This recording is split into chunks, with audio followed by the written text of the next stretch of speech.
अस्सलामु अलैकुम वरहमतुल्लाहि वबरकातुह।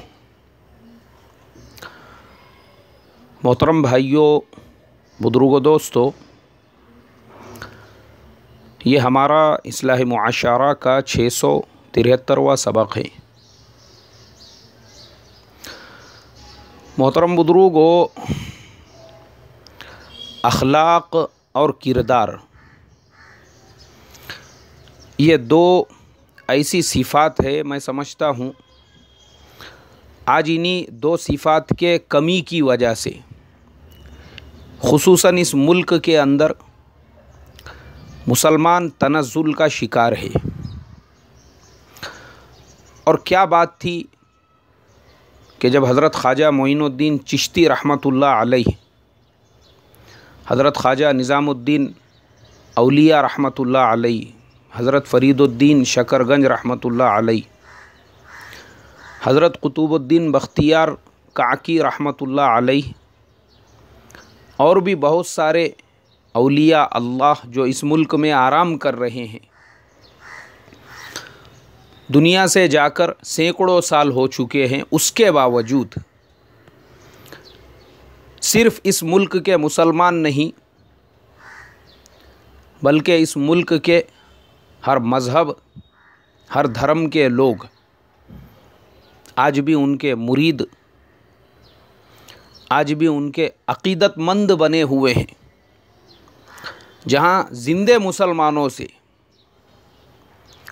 बहुत सारे इलाक़ों के अंदर सौतेला सुलूक किया जा रहा है, वहीं पर इन क़ब्रों में आराम करने वाले औलिया अल्लाह के मज़ार पर ये कौमें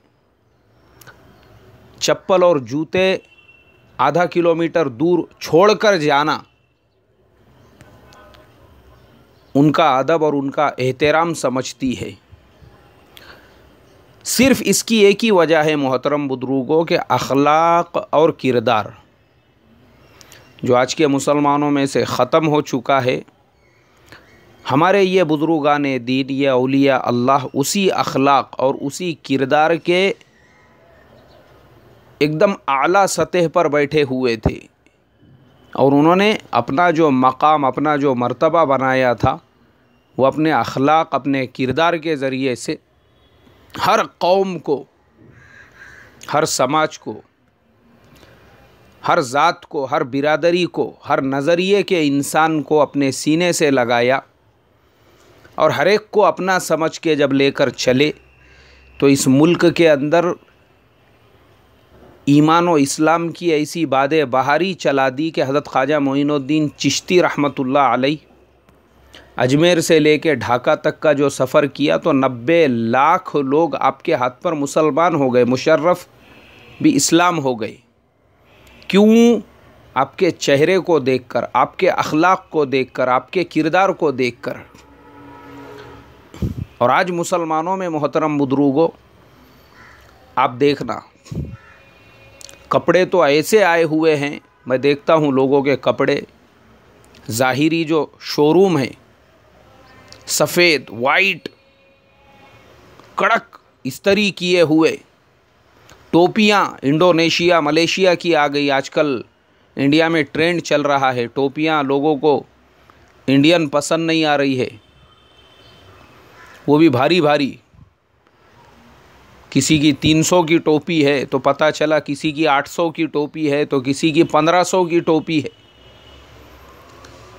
लेकिन मेरे मोहतरम बुजुर्गों, टोपियाँ, अमामे, जुब्बे, कपड़े, शोरूम, धिंगाना, ये सब कुछ आने के बाद जब अखलाक और किरदार ज़िंदगियों में नहीं आ रहा है, उसी की वजह से अल्लाह तबारक व तआला ने अपनी मदद और नुसरत के दरवाज़ों को बंद किया हुआ है इस मुल्क के मुसलमानों पर। ये जो हम बार बार वाक़ियात सुनते हैं ना कि मुसलमानों को इतना हक़ीर, इतना सेकंड दर्जे का सिटीज़न समझा जा रहा है, ऑफिसेस में इनके साथ बदसलूकी, कस्टमर केयर में मुसलमान नहीं चाहिए। क्यों? सोसाइटी के अंदर मुसलमान नहीं चाहिए। क्यों? जहाँ मुसलमान का महल्ला है वो एरिया आपको सबसे सस्ता, वहाँ पे कोई रेप्यूटेटेड इंसान रहना नहीं चाहता। क्यों? क्योंकि हमारा अखलाक और किरदार का जो मेयार था वो इतना घट गया, इतना नीचे आ गया कि हमने सिर्फ जुब्बे, कपड़े, इस्त्री, धिंगाना, शोरूम, इसको इस्लाम और ईमान समझ लिया, इसी को दीन समझ लिया, इसी को सब कुछ समझ लिया। और किरदार और अखलाक हमारा अल्लाह हिफाजत फरमाए। ये जो गैर कौमें हैं मेरे मोहतरम बुजुर्गों, आप देखो मुल्क में जो सर्वे होते हैं उन सर्वों के अंदर सबसे ज़्यादा इंडस्ट्रीज़ के मालिक, सबसे ज़्यादा बावकार ओहदों पर, सबसे ज़्यादा क्लास 1 क्लास 2 की पोस्ट पर क्यों है? उसका क्या रीज़न क्या है, वजह क्या है? इन लोगों ने अपने अखलाक़ी मेयार को उस लेवल पर पहुंचाया। कल मुझे एक गैर ईमान वाले की कंपनी के अंदर एक इंटरव्यू के सिलसिले में जाने का मौका मिला। उन लोगों के पास ईमान नहीं है, इस्लाम नहीं है। हम लोग गए वहाँ पर, तो मैं अकेला नहीं था।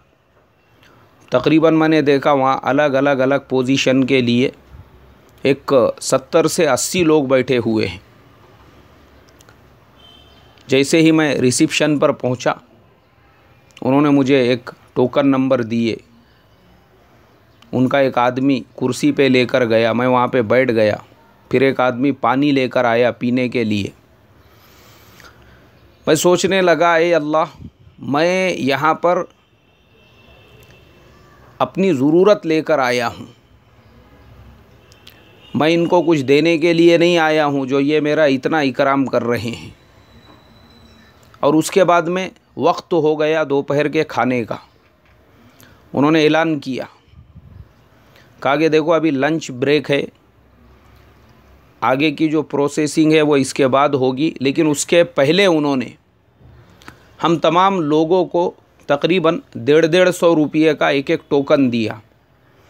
कहा देखो ये सामने जो कैफ़ेटेरिया है वहाँ पर जाइए, 150 रुपये का ये टोकन है। 150 रुपये में आपको जो खाना है, आप दोपहर का लंच वहाँ पे कर सकते हैं। वहाँ पे थाली है, वहाँ पे बहुत सारी चीज़ें हैं। तकरीबन हम लोग 70-80 लोग थे वहाँ पर बैठे हुए। उन्होंने सबको 150 रुपये का टोकन दिया और कहा कि भाई आप लोग लंच से फारिग हो जाओ, उसके बाद आगे की प्रोसेसिंग होगी। मैं मुतासिर हुआ मोहतरम बुजुर्गों। वजह ये थी कि हम जितने भी लोग वहाँ पर थे, हम कोई उनका फ़ायदा करने के लिए नहीं पहुँचे थे। हम अपनी गरज, अपनी ज़रूरत लेके वहाँ पे पहुँचे थे। हमारी ज़िम्मेदारी थी, हम अपना पानी साथ में लेकर जाते, अपना खाना साथ में लेकर जाते। लेकिन ये तो उनके आला अखलाक और आला किरदार की निशानी है कि उन्होंने जाते ही पानी पिलाया, इकराम के साथ बिठाया और उसके बाद मेरे मोहतरम बुजुर्गों खाने के लिए लंच से पहले टोकन दिया कि भाई तुम लोग हमारे यहाँ पर आए हो, भले अपने काम से, लेकिन मेहमान तो हमारे हो, इसलिए ये खाने का नज़्म भी हमारी तरफ से है, ये आपको टोकन दिया जा रहा है। अब मैंने हिसाब लगाया तो तकरीबन 70-80 लोगों में 10 से 12 हज़ार रुपये के टोकन उन्होंने तकसीम किए। लंच से हम लोग फारिग हुए। लेकिन मेरे मोहतरम बुजुर्गों, भाई यही सोचता रहा कि ये कौमें आज जो कंपनियों की MD बनकर, CEO बनकर आला और ऊंचे ओहदों पर बैठी हुई है, ये सिर्फ़ इनके इस अखलाक और किरदार का नतीजा है। हमारे अंदर अल्लाह हिफाजत फरमाए, कंपनियां तो दूर की बात है,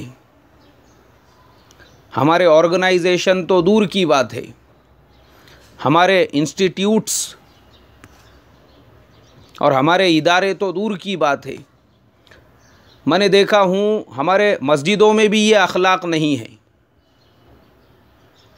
हमारे मदारिस के अंदर भी अभी अखलाक की इतनी कमी है, अल्लाह हिफाजत फरमाए। मैं अपने 2 शागिर्दों को लेकर एक मदरसे में पहुंचा। वो दोनों बच्चे हाफिज़ हो चुके थे आलिमियत के लिए। अब एक जगह पर हमने सुने बहुत अच्छी तालीम है, आला तालीम है और माशाअल्लाह बच्चों पे अच्छी मेहनत की जाती है। हम लोग तकरीबन 11 से 12 घंटे का सफ़र करके थके हारे पूरी रात बस के अंदर हम लोग थके हुए बैठे हुए सुबह सुबह वहाँ पर पहुँचे। पहुँचने के बाद तकरीबन वहाँ के सारे ही जो तलबा थे वो लोग अपनी अपनी क्लासों के अंदर बैठे हुए थे। हम लोग गए एक जगह पर, हमने बच्चों का जो सामान था वो रखा और हम लोग वज़ू खाने में वज़ू कर रहे थे। तो मैंने देखा एक साहब चिल्ला रहे हैं दूर से, कौन है वहाँ पर, कौन है? अरे मैं बोला ये पागलपन का दौरा किसको पड़ा, काहे को चिल्ला रही है इतना? एक तरीक़ा होता है, एक पूछने का अंदाज़ होता है, ये बैलों के जैसा ज़ोर ज़ोर से चिल्लाने का। बाद में पता चला कि हज़रत यहाँ के निगरान हैं, इस वजह से वो चिल्ला रहे हैं। फिर मैंने उनसे जाकर बात की तो उनका बात करने का जो अंदाज़, मतलब आप निगरान हैं, उसको ऐसा लग रहा जैसे मैं मालिक हूँ ये प्रॉपर्टी का, मेरे बाप दादा ने मेरे लिए छोड़कर गई हुई प्रॉपर्टी है ये। हालांकि उम्मत के चंदे का माल है, लेकिन बाप का माल समझ के जो दादागिरी का अंदाज़, कहाँ से आए? मैं बोला भाई मैं फलाने शहर से, बस्ती से, ये मेरे 2 शागिर्दों को लेकर आया हूँ आगे के तालीम के एडमिशन के लिए। आपको पता नहीं, आप जानते नहीं, यहाँ एडमिशन बंद हो चुके हैं।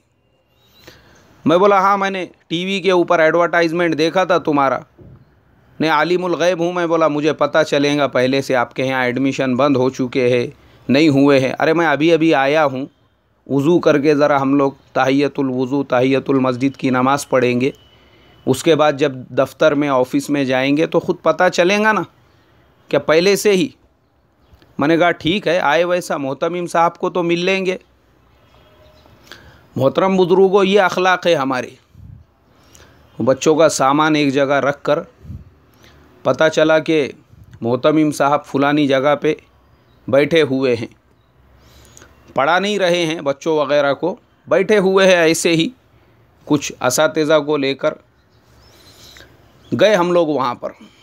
अब जाने के बाद वो बैठे हुए थे, दूर से उन्होंने देखा, दूर से तो वो भी ऐसा चिल्लाने लगे, अरे ये नए आने वालों को कोई समझाता क्यों नहीं, कोई इनको बताता क्यों नहीं कि यहाँ कोई दाखला नहीं है, ऐसे तमाम आने वालों को गेट के बाहर से ही रवाना कर दो, इनको मदरसे में क्यों आने दिया जाता है, ये नए दाखले वालों को वहीं से बस स्टैंड पे भेज दो।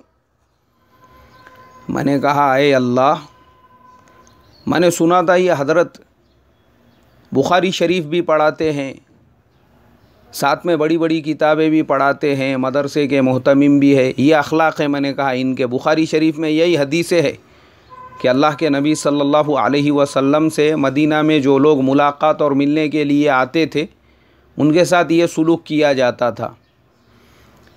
मोहतरम बुज़ुर्गों, मैं इतना दिल बर्दाश्ता हुआ इस वाक़ये से, क्योंकि मेरी नज़रों में उन मोहतमिम साहब और उनके इदारे का जो हिमालय पहाड़ की तरह से मकाम और मर्तबा बना हुआ था, वो एक झटके में ही ज़मीन दोज़ हो गया, वो पूरा मकाम और मर्तबा।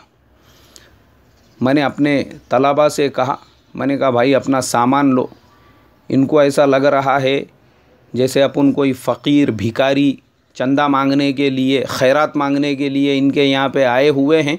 अरे हम लोग इल्म दीन के भिखारी है, इल्म की तिश्नगी लेकर तुम्हारे दरवाज़े पे आए ताकि हमारे बच्चों में कुछ सलाहियत, कुछ क्वालिटी पैदा हो। तो यार तुम्हारा घमंड, तुम्हारा अकड़, तुम्हारा बात करने का तरीक़ा, मैंने कहा ऐसे यहाँ पे तो अब तो इन्होंने भी अगर बोले दाखिले के लिए तो नहीं पढ़ाना है, वरना तुम्हारे अंदर भी ऐसी बैलों के जैसी चिल्लाने की सिफत आएंगी।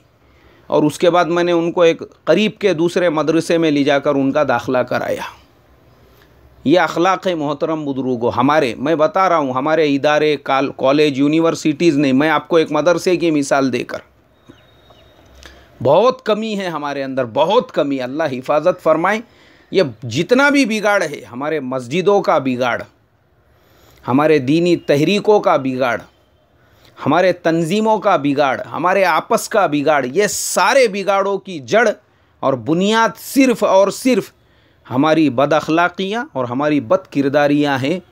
अल्लाह तबारक व तआला से यही दुआ करता हूँ, अल्लाह हम तमाम को भी अपने प्यारे हबीब सल्लल्लाहु अलैहि वसल्लम के वो अखलाक़ अता फ़रमाएं जिनको गैर इख्तियार करके बुलंदियों पर पहुँच रहे हैं, और हम मुसलमान खाली उनकी तालीम करके और उन पे अमल नहीं करके आज तनज़्ज़ुल के गार में गिरे हुए हैं।